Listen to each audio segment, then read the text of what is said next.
말씀 로마서 14장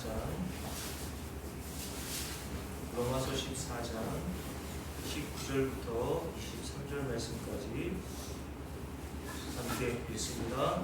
그러므로 우리가 화평의 일과 서로 덕을 세우는 일을 힘쓰나니 음식으로 말미암아 하나님의 사업을 무너지게 하지 말라. 만물이 다 깨끗하되 거리낌으로 먹는 사람에게는 악한 것이라. 고기도 먹지 아니하고 포도주도 마시지 아니하고 무엇이든지 내 형제로 꺼리끼게 하는 일을 아니함이 아름다우니라. 내게 있는 믿음을 하나님 앞에서 스스로 가지고 있으라. 자기가 옳다 하는 바로 자기를 정죄하지 않는 자는 복이 있도다. 의심하고 먹는 자는 정죄되었나니 이는 믿음을 따라 하지 아니하였기 때문이라. 믿음을 따라 하지 아니하는 것은 다 죄니라. 아멘.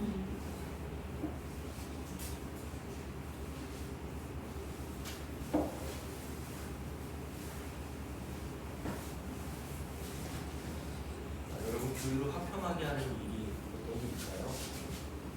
교회에 어떤 분쟁과 어떤 문제가 있을 때 이런 관계를 화목하게 하고 화평하게 하는 수단이 뭘까요? 오늘 19절에서 사도 바울이 로마 교회 성도들에게 이렇게 얘기를 했죠. 그러므로 우리가 화평의 일과 서로 덕을 세우는 일을 힘쓰나니 라고 얘기를 했어요. 화평의 일과 덕을 서로 세우는 일이 도대체 뭐길래 이게 힘쓴다고 이야기를 했던 것일까요? 다시 한번 여러분께 물을게요. 교회의 어떤 분쟁과 어떤 갈등과 어떤 다툼이 일어났을 때 교회를 화목하게 하고 화평하게 하고 하나 되게 하는 것은 어떤 것이라고 생각합니까? 체육대회 한번 하면 되나요? 아니면 분기별로 한번 여성교회든 남성교회든 성도들을 데리고 저가 서해안에 가가지고 요즘 방어철이라고 해서요. 대방어 한정식으로 함께 맛있게 먹고 오면 갈등도 해소되고 다툼이 뭐 여러 가지 문제들이 해소가 되나요?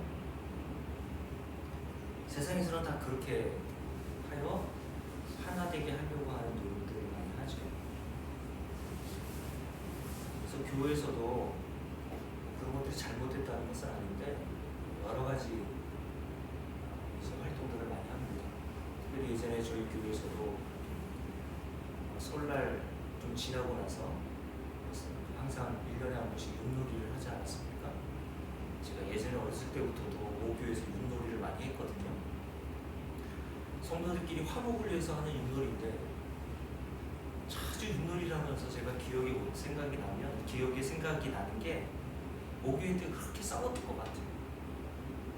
제가 아직까지 기억나는 것 장면이 하나가 그때 저도 이제 고등학생 막 되었을 때였고 제 동생 친구가 있었는데 아직 이름도 기억하고 있어요. 홍종현이라고 하는 중학교 이제 막 입학한 아이가 교회에서 경건하기로 소문난 김상희 권사님이라고 윷놀이가 붙었거든요. 아주 중요한 이제 순위를 결정하는 길목에서 만난 거죠. 근데 둘이 싸우더라고요. 유신 넘으신 경건하기도 소문난 그 김상희 권사님하고 이제 초등학교를 막 졸업하고 중학교 1학년이 된 홍종현 그 아이하고 막 싸우는 거에서 왜 싸우나 이렇게 봤더니 여기서는 유시라고 그러고 여기서는 또 거리라고 하는 거예요. 애매하게 이렇게 선 때가 있잖아요. 그것을 가지고 서로 목소리를 높이면서 그 경건하다고 소문난 김상희 권사님도 앉으시고 목소리가 걸걸했거든요. 이게 어떻게 본인이 왔습니까? 거리냐고. 유시지. 이쪽에서는 이게 어떻게 유시예요. 이렇게 반쯤 넘어가지도 않았는데 거리지요.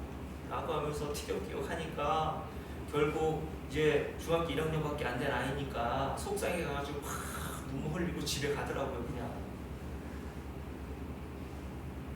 윷놀이 한번 화목 계시든가요? 저는 일주일에 한 번씩 윷놀이를 할 거예요. 그래서 그렇게 되면 교회를 화목하게 하고 화평하게 하는 일이 도대체 뭡니까? 오늘 사도 바울이 19절에서 다시 읽어볼게요. 그러므로 우리가 화평한 일과 서로 덕을 세우는 일을 힘쓴다고 얘기를 했습니다. 사도 바울이 로마에 있었던 갈등, 지금 뭘 얘기하고 있어요 지금? 14장 전체의 내용이 어떤 내용이었어요? 믿음이 있다고 얘기하는 사람과 믿음이 좀 부족하다는 사람들 간에 어떤 문제로 분쟁하고 갈등이 일어났잖아요. 그 문제가 뭐였습니까? 무엇을 먹느냐? 무엇을 먹지 않느냐? 음식에 관련된 규정으로 서로 갈등했단 말이에요. 그래서 오늘 말씀에서도 보면 20절 말씀을 보세요. 음식으로 말미암아 하나님의 사업을 무너지게 하지 말라. 만물이 다 깨끗하되 거리낌으로 먹는 그 사람에게는 악한 것이라. 고기도 먹지 아니하고 포도주도 마시지 아니하고 무엇이든지 내 형제로 거리끼게 하는 일을 아니함이 아름다우니라 라고 말씀을 사도 바울이 로마교회 성도들이 한 거거든요. 그러니까 로마교회의 여러 가지 문제 가운데 하나가 뭐였냐면, 우리가 예전에 저희가 말씀드렸던 대로 제사 음식을 먹어도 되느냐 말아야 되느냐, 그 문제 가지고 교회가 분란이 일어나고 서로 비난하고 정죄하는 일들이 교회 안에서, 로마교회 성도들 안에서 일어났던 거예요. 이런 일들이 충분히 교회 안에서 일어날 수 있겠죠. 교회에는 별의별 일이 많이 일어나거든요. 아주 사소해 보이는 일로 말미암아 서로 갈등하는 경우도 있죠. 제가 좀 전에 윷놀이에 대한 예를 들었던 것처럼 그 유심은 어떻고 거림은 어떻습니까? 그거 조금 더 상품 좋은 거 가져가려고 그냥 목소리를 높여야 되겠어요? 이명호 선생님, 그럼 어떻게 해줘야 돼요? 내가 볼 때는 거리인데 상대방 김혜희 권사님이 유시라고 막 얘기하면 어떻게 해줘야 돼요? 목살 잡고 싸워야 돼요? 아 그래 유신가 보네요 라고 해주면 되잖아요. 근데 막상 또 해보면 또 안 그렇죠 또?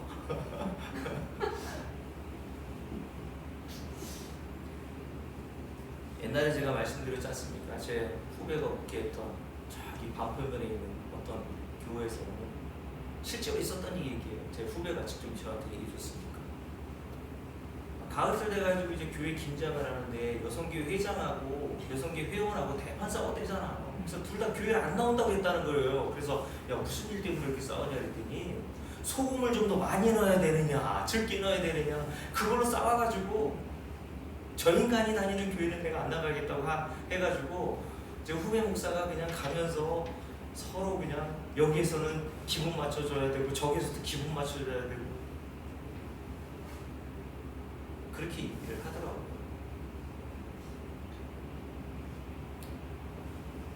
참 싸울 거 가지고 싸우지 않는 게 우리 인생인 것 같아요. 그래서 옛날에 제가 읽었던 책 중에 그 책 제목이 뭐였냐면 우리는 사소한 것에 목숨을 건다. 책 제목이. 그래서 너희들이 나를 따라오려거든 뭐 하라 그랬어요? 자기를 부인하라 그랬는데요. 자기 부인을 못하는 거예요. 자존심이 그냥 펄펄 살아가지고 내 의견이 왜 안 통하냐는 거죠. 자존심도요 자기 사랑의 한 부류입니다.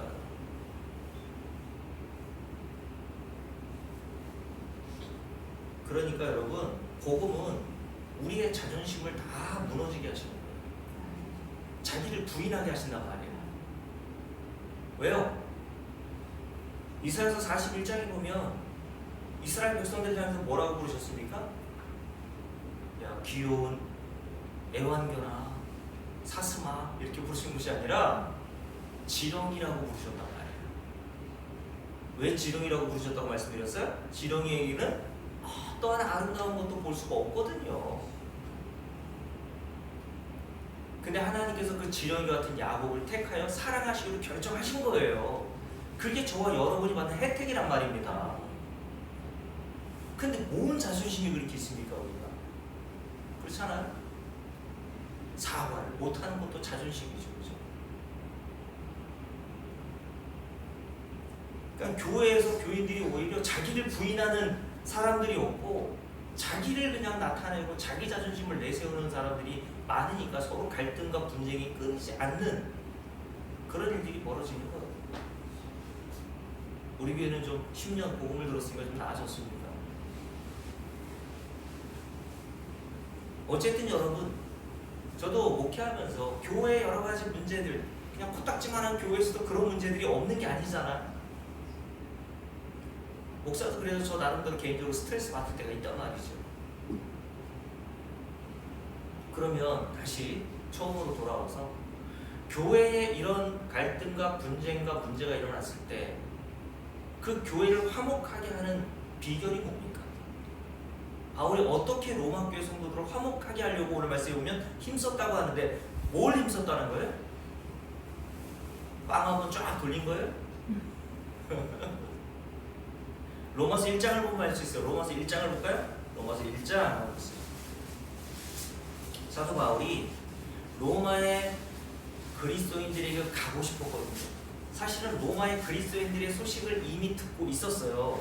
그래서 그 앞부분에 보면 1장에 이렇게 이야기를 하죠. 자, 8절 말씀 봅니다. 함께 읽을게요. 먼저 내가 예수 그리스도로 말미암아 너희 모든 사람에 관하여 내 하나님께 감사함은 너희 믿음이 온 세상에 전파되미로다. 내가 그의 아들의 복음 안에서 내 심령으로 섬기는 하나님이 나의 증인이 되시거니와 항상 내 기도에 쉬지 않고 너희를 말하며 어떻게 하든지 이제 하나님의 뜻 안에서 너희에게로 나아갈 좋은 길 얻기를 구하노라 라고 얘기했어요. 계속 로마의 그리스도인들에게 가보자 노력했단 말이에요. 근데 이미 로마에 살고 있었던 그리스도인들이 어떠한 믿음으로 살고 있었는지를 이미 들었단 말이죠, 사도 바울이. 그러니까 로마 교회 성도들은 바울이 직접 가가지고 복음을 전도해서 예수 그리스도를 믿었던 게 아니에요. 학자들마다 좀 견해가 다르지만 어쨌든 어떤 통로를 통해서 로마에 있는 그리스도인들이 예수를 믿어 공동체를 이루어 교회가 되었단 말이죠. 그러니까 귀동량으로 바울이 로마 그리스도인들의 이야기를 듣고 하나님께 감사한다고 한 겁니다. 왜요? 이런 믿음이라는 것은 사람이 줄 수 없는 것이기 때문에 하나님만이 수여할 수 있는 게 믿음이란 말이에요. 그래서 에베소 2장에서 그 은혜에 의하여 믿음으로 말미암아 구원을 받았으니 이것은 너에게서 난 것이 아니요 하나님이 너에게 주신 선물이라고 얘기했잖아요. 그러니까 구원이 하나님이 주신 우리의 선물이라면, 은혜라면 그 구원을 이루게 해주신 믿음이라는 통로도 하나님이 성도들에게 주시는 선물의 한 부류란 말이죠. 그래서 오늘 사도 바울이 8절에서 내 하나님께 감사함은 너희 믿음이 온 세상에 전파되미로다 라고 얘기했던 겁니다. 그러면서 이렇게 간절히 로마 교회 성도들에게 가기를 원했지만 길이 막힌 거예요. 그래서 먼저 로마 교회 성도들을 만나기 전에 뭘 쓴 거예요? 로마서라고 하는 이 서신을 쓴 겁니다. 1장부터 16장까지의 내용을 로마에 있는 그리스도인들에게 보낸 거예요. 이 서신을 보내기 전에 사도 바울은 그들이 가지고 있는 믿음의 소식뿐만 아니라 로마서 14장 우리가 읽고 있는 로마 교회 성도들 안에 있었던 음식을 가지고 어떤 날을 잘 지키느냐 그렇지 않느냐를 가지고 분쟁하고 다투고 있다는 이야기도 들었던 겁니다. 그래서 서신을 통해서 그들에게 그 갈등과 문제에 대해서 해결책을 제시해 주려고 했던 거죠. 그 수단이 뭡니까? 함께 읽어볼게요. 자, 11절. 내가 너희 보기를 간절히 원하는 것은 어떤 신령한 은사를 너희에게 나누어 주어서 신령한 은사 줄을 보면서 신령한 은사를 너희에게 나누어 주고 싶다고 바울이 얘기했어요. 그럼 신령한 은사가 뭡니까?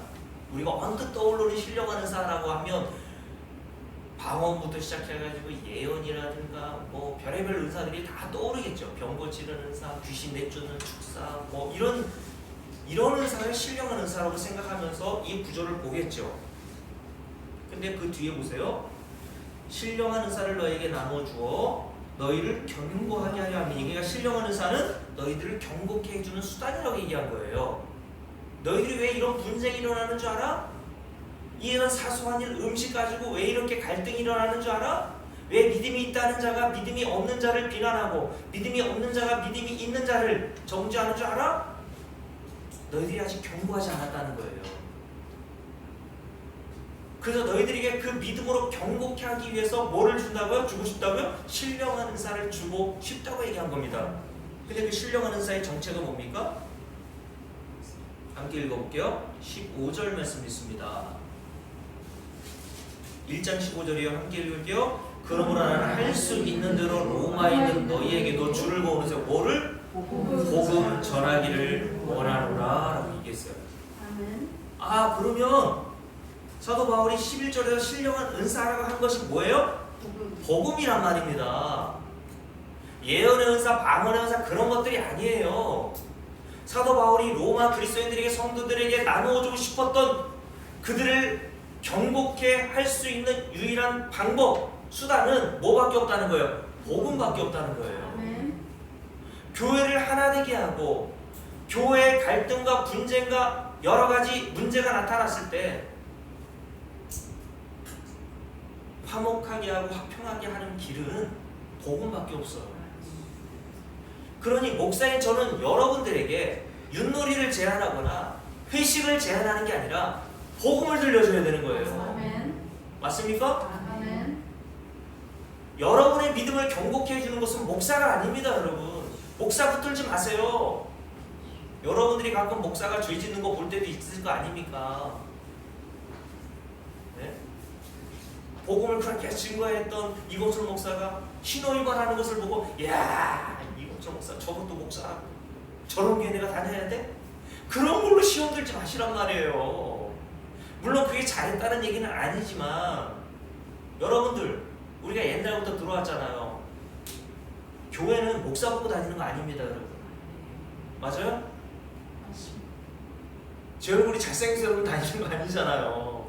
제 목소리가 좋아서, 낭낭해서, 이건철 목사님이 다른 목사님보다 성격이 좋아서. 여러분, 사도 바울도 성격 좋았는 줄 알았어요? 알아요? 저보다 더 했다니까요. 제가 요즘에 사도행전을 읽고 있는데요, 얼마나 성격이 더러웠으면 사도 바울이 복음을 증거하러 가는데도요, 마가라고 하는 사람을 데려가야 되느냐 말아야 되느냐를 가지고 자기의 동역자인 바나바와 성경에 보면 힘이 다퉜다고 돼 있어요.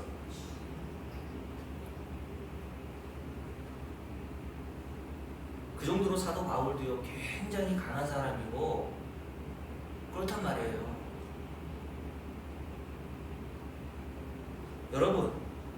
여러분들이 교회를 정할 때 가장 중요한 건 다른 게 아니에요. 목사의 학벌이라든가 목사의 신분이라든가 어느 학교에 나와 있는가 아무 의미 없어요. 복음을 증거하고 있느냐를 보셔야 되는 거예요. 왜요? 복음만이 우리를 경고케 해줄 수 있는데 그 복음을 증거해 줘야 될 목사가 다른 걸 증거하면 그걸 목사라고 합니까, 여러분? 얼마 전에 저 후배 목사, 저 서산에서 큰 교회에서 목회하는 후배 목사인데 이런저런 얘기하다가 저한테 이렇게 얘기하더라고요. 여기 충청연회고 여기 남부연회지 않습니까?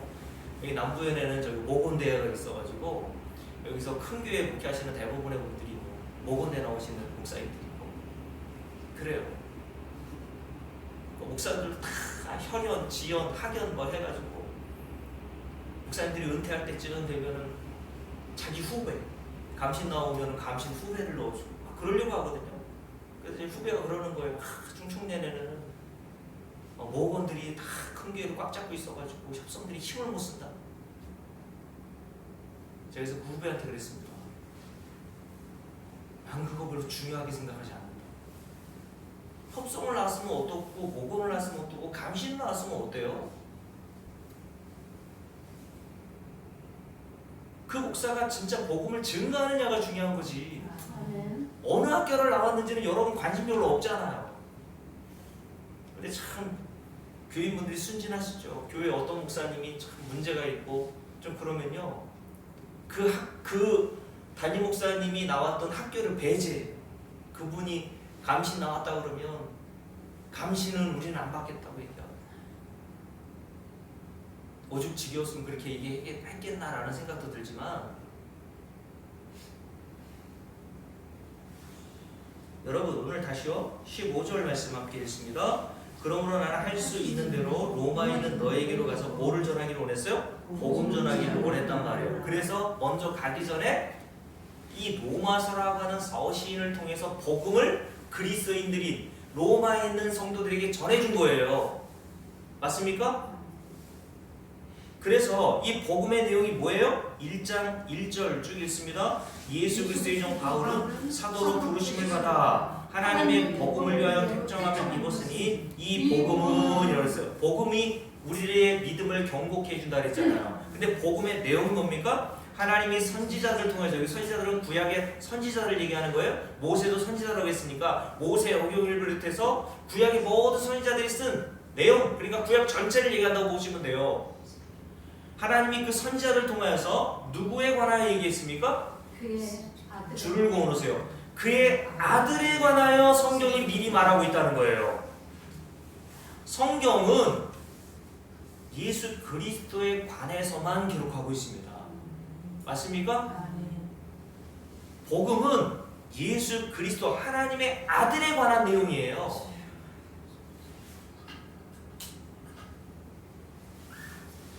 그의 아들에 관하여 성경에 미리 약속하신 것이라. 그의 아들에 관하여 말하면 육신으로는 다윗의 혈통에서 나셨고 성결의 영으로는 죽은 자들 가운데서 부활하사 능력으로 하나님의 아들로 선포되었으니 곧 우리 주 예수 그리스도시니라 라고 말씀하세요. 자, 복음은 곧 한마디로 정리하면 4절 마지막 부분에 우리 주 예수 그리스도 맞습니까? 아멘. 이게 복음이라는 거예요. 근데 교회 다니는 사람들이 예수 그리스도를 복음으로 여깁니까? 그러니까 쓸데없는 재정부흥에 따라다니고 하는 게 그게 복음인 줄 알고 괜히 이상한 일 일어난다, 뭐 금리빨로 변한다, 금가로 떨어진다, 그게 예수 그리스도와 무슨 상관이 있습니까? 아니에요, 여러분?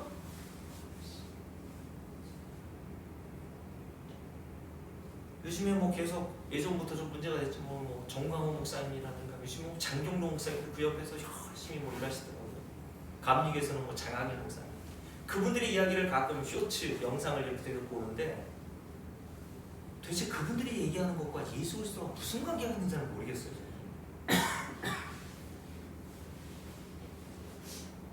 그분들이 태극기하고 성조기 두 개를 이렇게 들고 막 흔들잖아요. 미국 국기하고 예수 그리스도가 뭐가 무슨 관계가 있어요?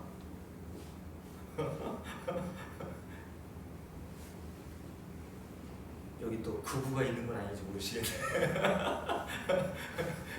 그러면 저 이런 말을 하면 또 좌파라고 또 빨갱이라고 또. 여러분, 교회는 좌우가 없습니다. 네? 극우가 어디 있고 좌파가 어디 있어요? 예수 그리스도로 저와 여러분이 화목해 되는 거예요. 그러니까 복음은 예수 그리스도라고 했잖아요. 이 복음이 저와 여러분을 경고케 해주고 화목케 해주고 화평케 하는 수단이라고 했잖아요. 유일한. 예수 그리스도로 저와 여러분이 화목하게 되고 화평케 되지 않으면 교회가 아닌 겁니다.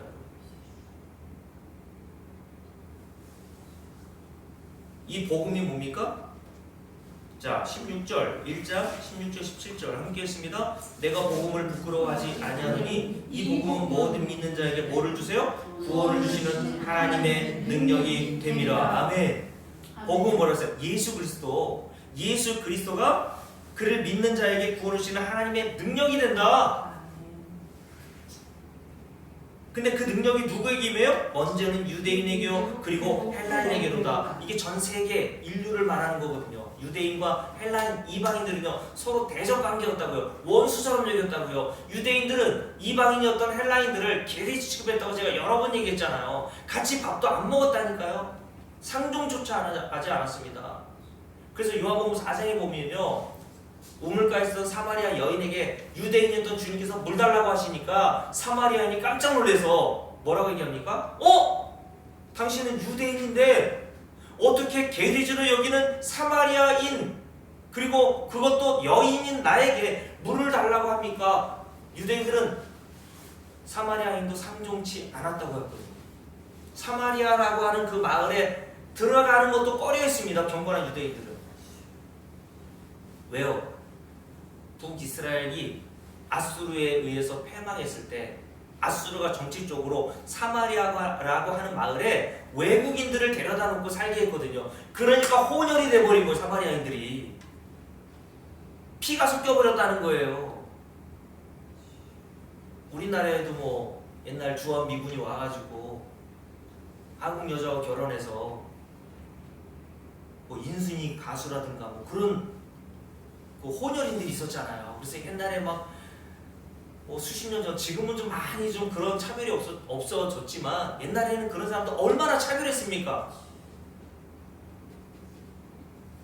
한국 사람이 외국에 가서 차별받는 거는 그냥 화를 내면서 배탈하면서 오고 막 그냥 노동자로 TV 보세요 그냥. 그런 사람들도 함부로 대해요.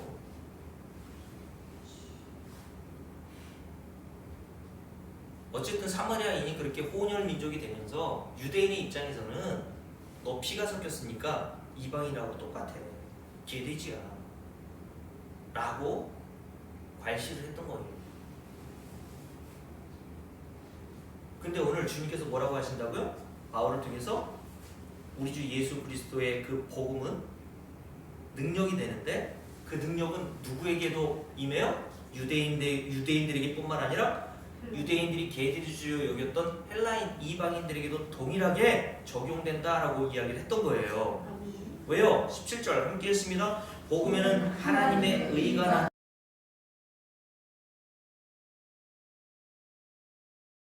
모든 죄인은 하나님이 요구하시는 의가 없다고 제가 지금까지 얘기를 했잖아요. 그죠? 왜요? 하나님이 요구하시는 의는 완벽하고 완전한 의이기 때문에 아무도 인간이 그 완벽하고 완전한 의를 스스로는 얻을 수 없다고 얘기합니다. 여러분이 하나님의 의, 하나님이 요구하시는 완벽하고 완전한 의를 얻었습니까? 하나님이 거저 수여해 주신 거예요. 누구로? 예수 그리스도를 믿는 믿음 때문에.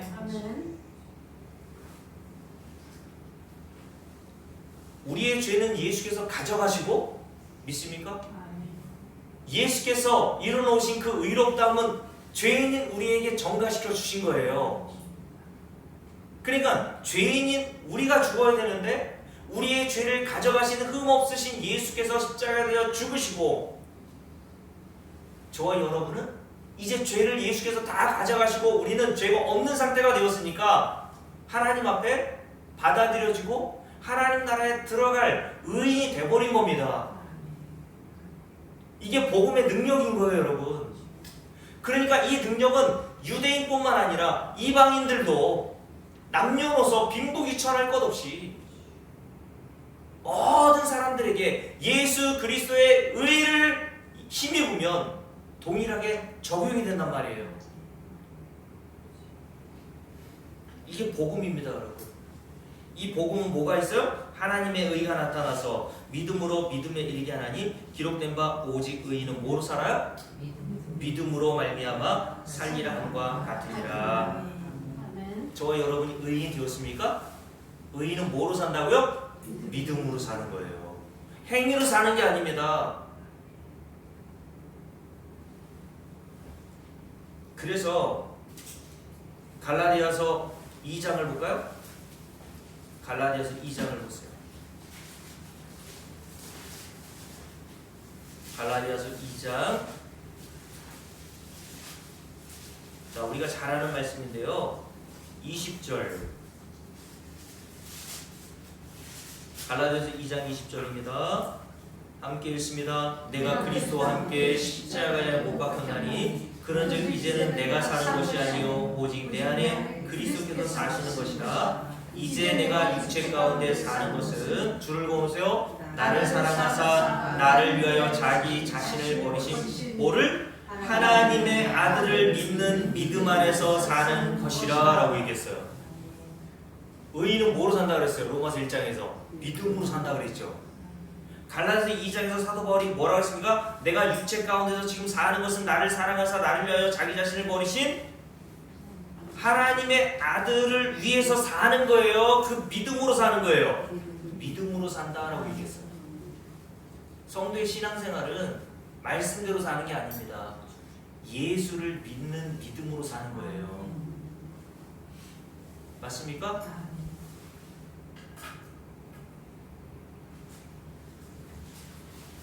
자, 다시 로마서 돌아와 볼게요. 로마서 16장에 보면 1장과 16장을 연결해서 한번 볼게요. 1장 16장입니다. 로마서 16장 25절 함께 읽습니다. 나의 복음과 예수 그리스도를 전파함은 영세전부터 감춰졌다가 이제는 나타내신 바 되었으며 영원하신 하나님의 명을 따라 선지자들의 글로 말미암아 모든 민족이 믿어 순종하게 하시려고 알게 하신 그 신비의 계시를 따라 된 것이니.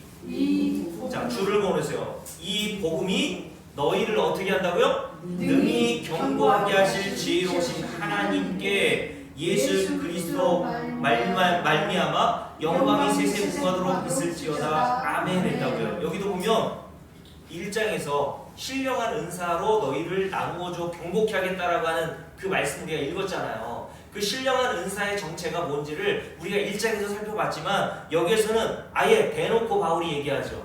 신령한 은사의 정체가 뭡니까? 경고하게 한다는 그 신령한 은사의 정체가 복음이라고 그랬죠. 이 복음이 너희를 능히 견고하게 하실 거다라고 얘기했어요.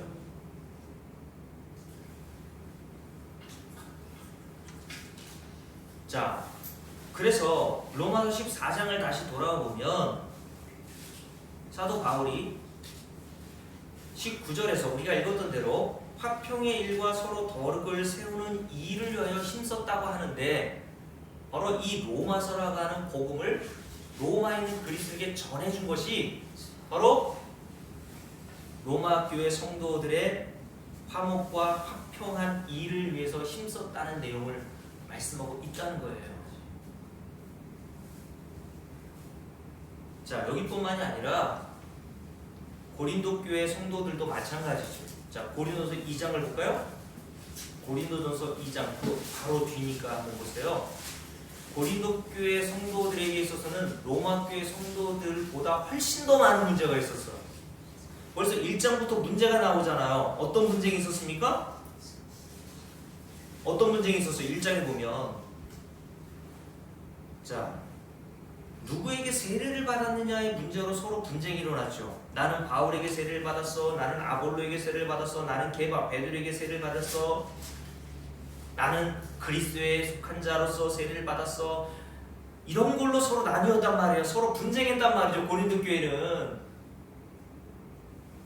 지금으로 보면 이런 거 아닙니까? 이금희 원사님은 조영기 목사님한테 세례 받았다고 자랑하고, 우리 이미호 목사님은 장경도 목사님한테 세례 받았다고 자랑하고, 네? 우리 박군다 목사님은 또 누구예요? 유명한 분 또 누구 있나요? 자, 서울의 사랑의 교회 이 오종현 목사님한테 세례 받았다고 자랑하고, 그 세례 받은 것 가지고 서로 자랑하고 서로 분쟁하고 싸우더라는 겁니다. 참 사소한 거 가지고도 싸우잖아요. 이게 교회란 말이에요. 이거는 지금뿐만 아니라 2000년 전 고린도 교회, 로마 교회 다 있었던 문제예요. 여러분, 세례 문제뿐만이 아니죠. 음행의 문제, 결혼의 문제, 고린도 전서 8장에서는 로마서 14장의 말씀의 문제와 같이 우상에게 드려진 제물을 먹어야 되느냐 말아야 되는 문제, 그리스도인들 간의 송사의 문제, 여러 문제도 있었단 말입니다. 심지어는 부활이 있느냐 없느냐 그 문제 가지고 또 교회 안에서 다툼이 있었어요. 그래서 고린도서 15장에서 길게 바울이 부활에 대한 내용을 쭉 써준단 말이에요. 근데 이런 고린도 교회 이런 분쟁의 문제에 있어서도 바울이 한 일이 뭡니까? 화목하게 하기 위해서 힘썼던 일이 뭐예요? 윷놀이나 야외 예배 가자고 한 게 아니라 고린도서 2장을 볼게요. 고린도서 2장 2절 말씀 함께 읽습니다. 내가 너희 중에서 예수 그리스도와 그가 십자가에 못 박히신 것 외에는 아무것도 알지 아니하기로 작정하였습니다. 뭐만 증거하겠다고 그런 거예요? 예수 그리스도가 누구시고 그 예수 그리스도가 십자가에서 행하신 일이 뭔지를 너희들에게 증거해 줄 거야 라고 얘기했던 거예요. 요것만 내가 너희들을 위해서 증거하도록 할 거라고 이야기를 했단 말이에요. 그렇다고 뭐 이것만 증거한 것이 아니라 고린도서 쭉 읽어보면 실제적으로 어떻게 하라는 지침도 내리지만 사실은 모든 문제의 해결의 방법으로 사도 바울은 예수 그리스도와 십자가의 사건을 그들에게 증거해 주었습니다. 세례 문제가 있을 때도 또 동일한 적용이 되었죠. 그래서 11절인가요? 1장 11절? 1장 11절 고린도서 1장 11절인가요? 제 성경이 접혀가지고 잘 안 보이는데 그리스도께서 어찌 나뉘었느냐 11절 맞나요? 몇 절이에요? 1장 13절 함께 읽습니다. 그리스도께서 어찌 나뉘었느냐 바울이 너희를 위하여 십자가에 못 박혔으며 바울의 이름으로 너희가 세례를 받았느냐 누구의 이름으로 그들이 세례를 받고 누구를 통해서 그들이 구원을 받았어요? 예수 그리스도의 이름으로 세례를 받고 예수 그리스도의 이름으로 그들이 구원을 받았단 말이에요. 여기에 차별이 없는데 누구에게 세례를 받았는지 그게 뭐가 중요해? 이런 얘기입니다. 아멘. 그가 조용기든지 장동동이든지 이건철이든지 그게 뭐가 중요해? 그들이 널 위해서 죽었냐? 그들이 널 위해서 너희 죄를 위해 십자가에 못 박혀 죽은 거야? 싸울 걸 가지고 싸워 이것들아 이런 말이에요.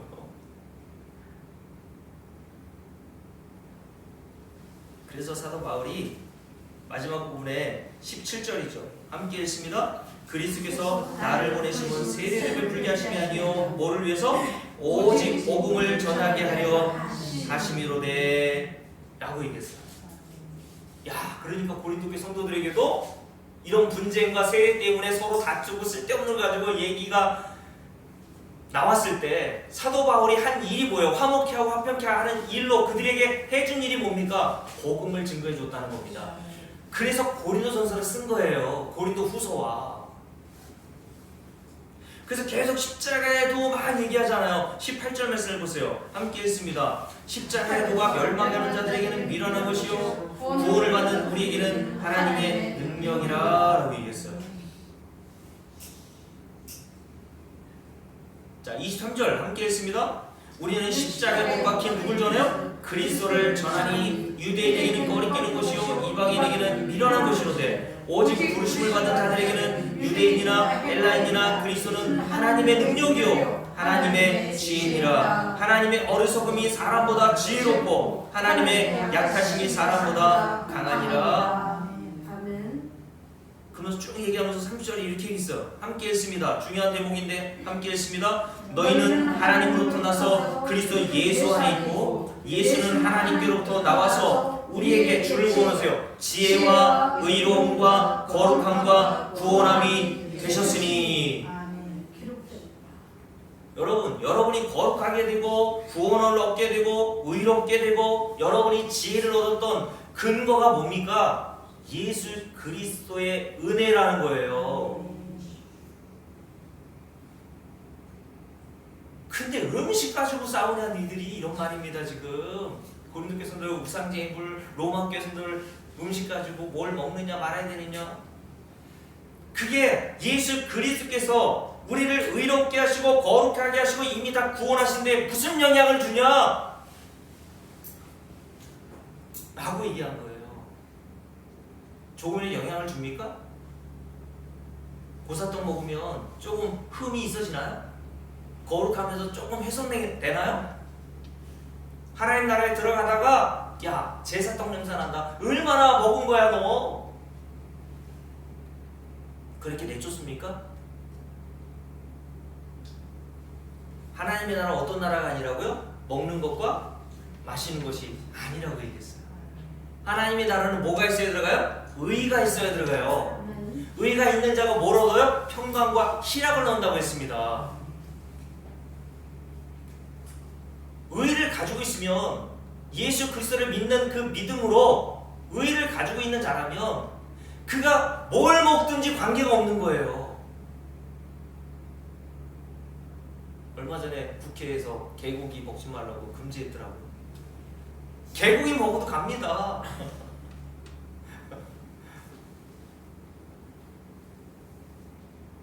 얼마 전에 제가 영화를 봤는데 실제로 있었던 이야기더라고요.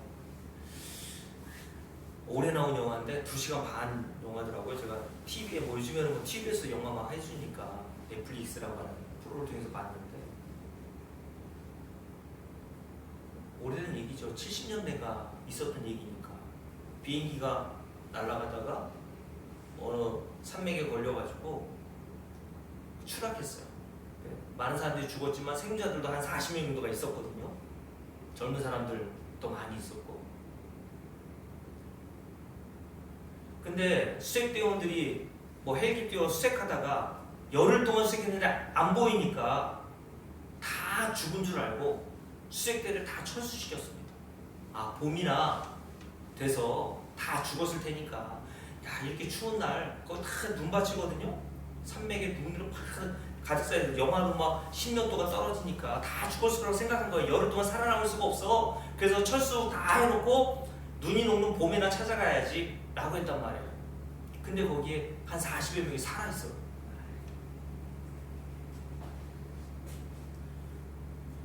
결국 그들이 70 며칠 만에 구조대원들에 의해서 발견돼서 구사일생으로 생명을 보존하거든요. 생명을 얻었어요. 근데 70 며칠 동안 그들이 눈밭에서 뭐 먹고 살았을까요? 우리 박근혜 뭐 먹고 살았을까요? 먹을 게 없어. 그렇죠. 죽은 사람의 시신을 먹었습니다. 처음에는 다 거부했거든요. 다 그 비행기 탄 사람들이 다 또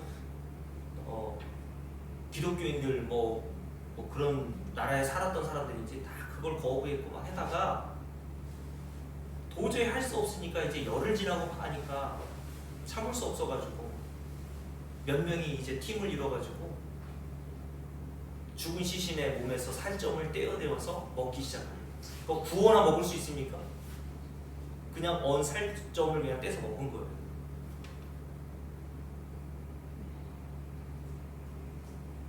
또 이것만 기억하실라? 그 사람 하나님 나라 들어갑니까? 못 들어갑니까? 예?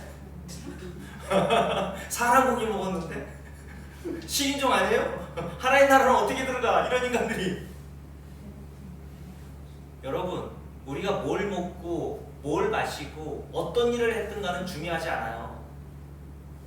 막 살아야 된다는 얘기 하는 게 아니에요. 우리가 어떤 인간이고는 하나님은 외모를 보지 않으신다고요. 맞습니까? 하나님이 외모를 보고 택하셨다면 저 여러분과 같은 사람을 구원하지 않으세요. 외모라는 것은 인종도 보지 않으신다는 얘기고 그 사람의 행위도 보지 않으시고 하나님이 일방적으로 사랑하셔서 선택하시겠다는 거예요. 그래서 예수 믿게 하셔서 예수 그리스도의 십자가에서 흘리신 그 보혈의 피로 말미암아 저와 여러분이 이 세상에 지었던 모든 과거, 현재, 미래의 죄를 다 깨끗하게 씻어 거룩하게 하시고 의롭다 하심을 얻게 하시고 깨끗하게 하셔서 하나님 나라에 들어갈 수 있는 자로 우리를 만들어 놓으셨다는 거예요. 여기에 차별이 없답니다, 여러분.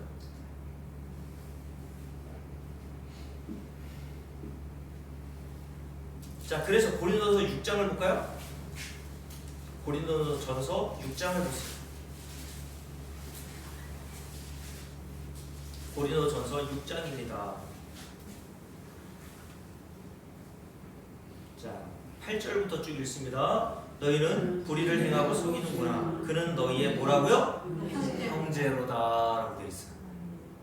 누가 형제입니까? 예수 그리스도를 믿고 의롭다함을 받고 거룩함을 받은 자들은 다 형제라는 거예요.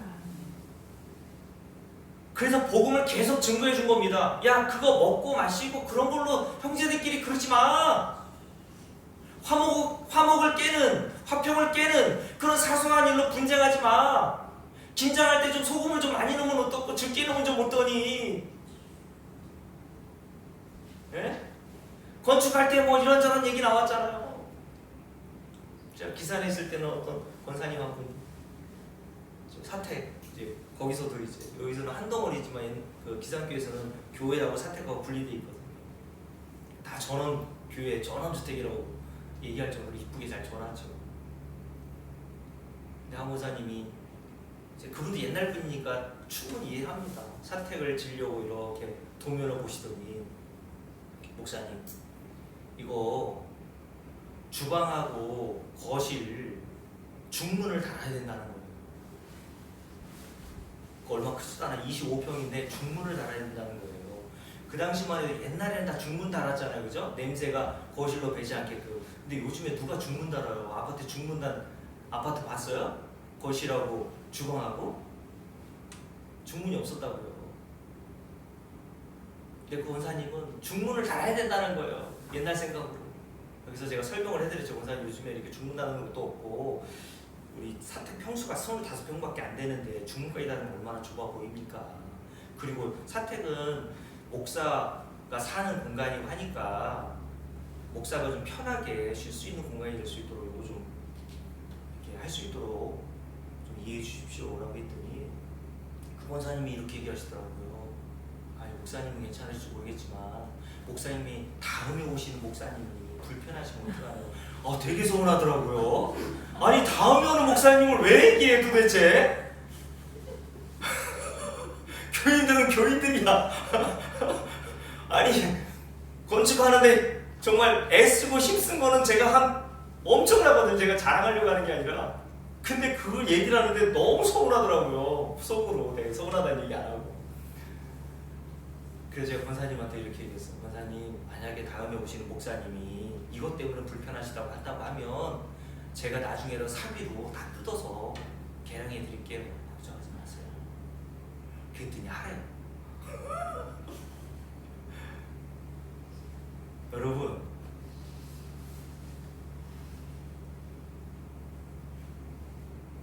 우리는 어떤 자들이라고요?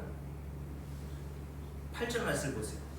그는 너희의 형제다 라고 얘기했어. 이방인들에게 유대인인 바울이 개돼지처럼 여기도 시원찮은데 너 나의 형제일 뿐만 아니라 그들이 다 형제들인 거야. 뭐 때문에? 예수 그리스도를 믿는 믿음 때문에. 너희들이 예수 그리스도의 이름으로 의롭다함을 받고 예수 그리스도의 보혈의 피로 거룩함을 얻고 예수 그리스도의 이름으로 죄에서 깨끗함을 얻었지. 여기 차별이 없지. 하나님 나라에 들어갈 자들이 다 이런 자들인데 이런 자들을 형제들이라고 하는 거야 라고 말씀하는 거예요. 그래서 로마서 14장 우리 읽은 본문에도 형제 얘기를 쭉 하는 겁니다. 형제끼리 그런 사소한 문제 가지고 싸우면 되겠니? 싸울 수 있어도 그거 가지고 그렇게 오래가?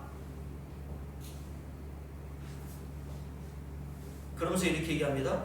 9절 말씀 함께 읽습니다. 불의한 자가 하나님의 나라를 유업으로 받을 수 있습니까? 없습니까? 없어요. 불의한 자는 하나님 나라 유업으로 못 받습니다. 하나님 나라 못 들어간단 말이에요. 근데 불의한 자는 어떤 자예요?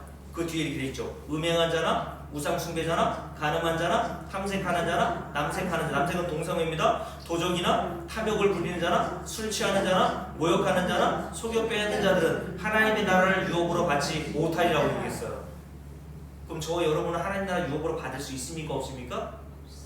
왜요? 제가 몇 주 전부터 계속 얘기했잖아요. 마태복음 5장에서 뭐를 살인이라고 했고 어떤 걸 가늠이라고 했는지 어떤 걸 도둑질이라고 했는지 여러 개 말씀드렸잖아요. 어떤 게 가늠이라고 했습니까?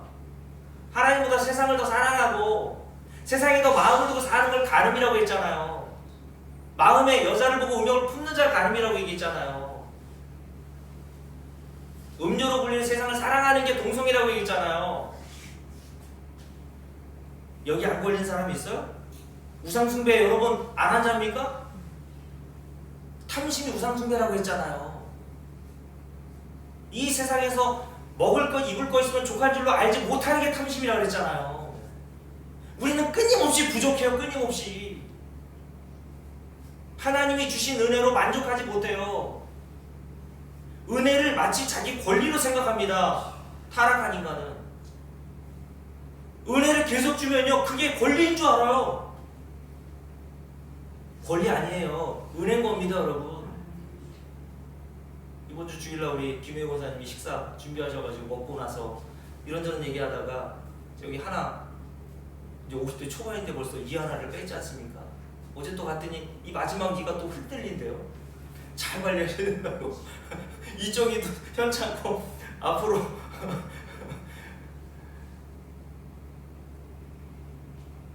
이 하나에 임플란트 하려면요 100만 원이에요 최소.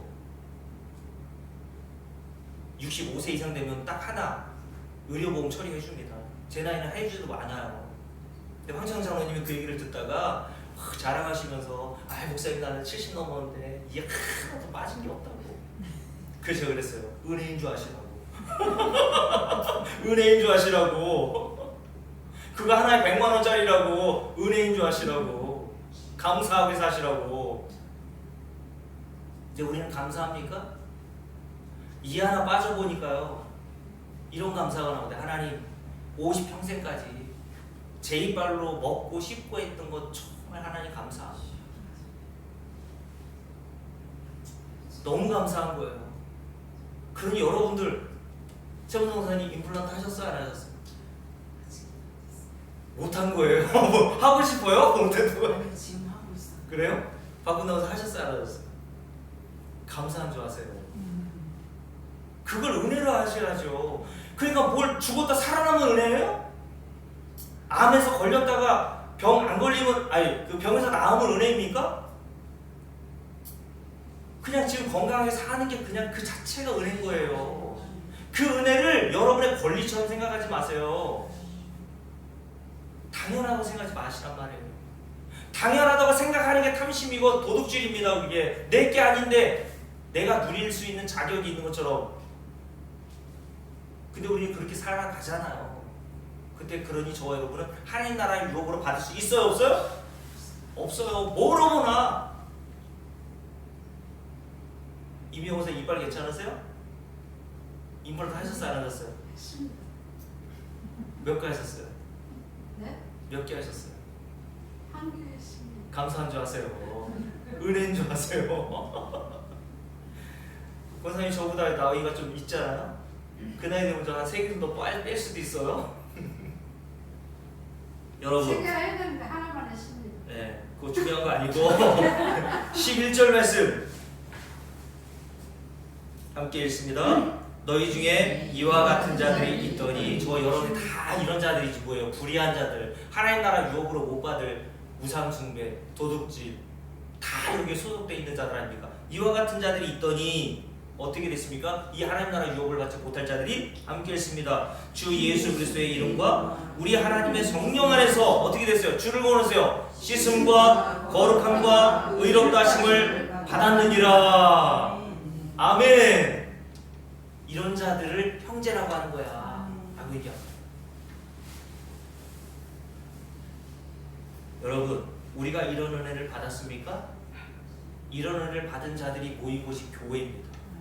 이런 은혜를 받은 자들이 하나님의 나라에 들어갈 형제들이라고 하는 거예요.